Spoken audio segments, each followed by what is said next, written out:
My name is Jerry Harris from Cheyenne, Wyoming. I was 17 when I graduated in May of '64, and I told my mom I was going to join the service. And so we went to Casper, and the only recruiters was the Army and the Navy. I wanted to go to the Air Force because I thought it would be a good career opportunity as far as outside world and training. But they weren't there, so I joined the Navy.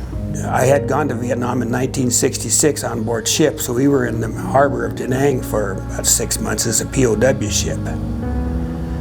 And then when my last tour of duty came up, I felt like I wanted to serve my country some way or another, so I volunteered to go to Vietnam. I was there from June of '69 to June of '70. I was on board a Navy riverboat. They called us Brownwater Navy, and my primary goal was to be a gunner. We ran the rivers north of Da Nang to the DMZ. The one we were on the most was called the Qua Viet, and you're basically going on the river knowing that you may not come home. It's very difficult to put your life on the line and then come home to a country that says you're not welcome here. We landed at LAX. We were required to stay in our military uniforms, which they later admitted that was a mistake. When we landed, we were disembarking and going through the lines.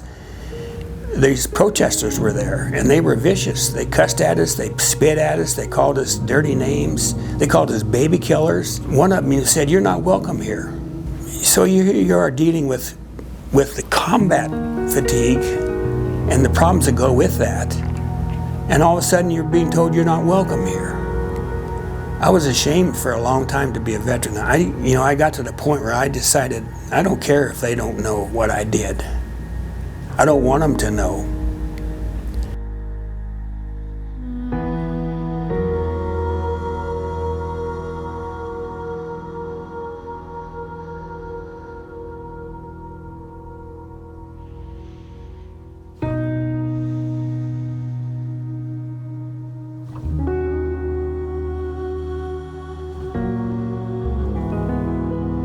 That's the first time in 55 years that I've been welcomed home.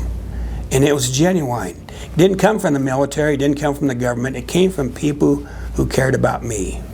I live north of town on an acreage. All the neighbors on my road, there was probably close to 20 of them. They all came to the ceremony. And my sister from Green River and her husband came over.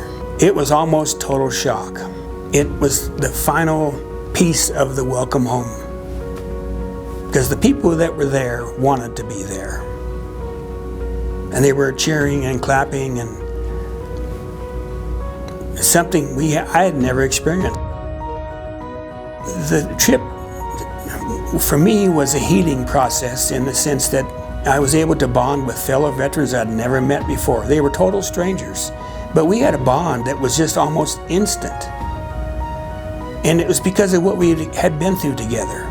Wish of a lifetime people who did this trip and went with us were the ones who made us feel welcome by their gestures, by their efforts, by the activities they lined up for us. They put their hearts into this. When you have people who are total outsiders in your life, and now all of a sudden they're there to make you feel welcome, that's an experience that's hard to put into words. And I would love for every Vietnam guy to get that chance. We were never welcomed home, just the opposite.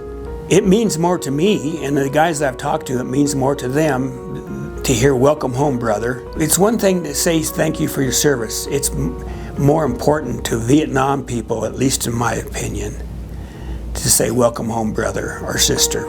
This all helps bring closure to that. You know, I'm grateful for the opportunity I had with this Wish of a Lifetime trip, and I'm hopeful that throughout the days I have left on this earth that I can bring some of the joy that I felt when I came home from DC, not the hurt that I felt when I came home from Vietnam. So that's my goal.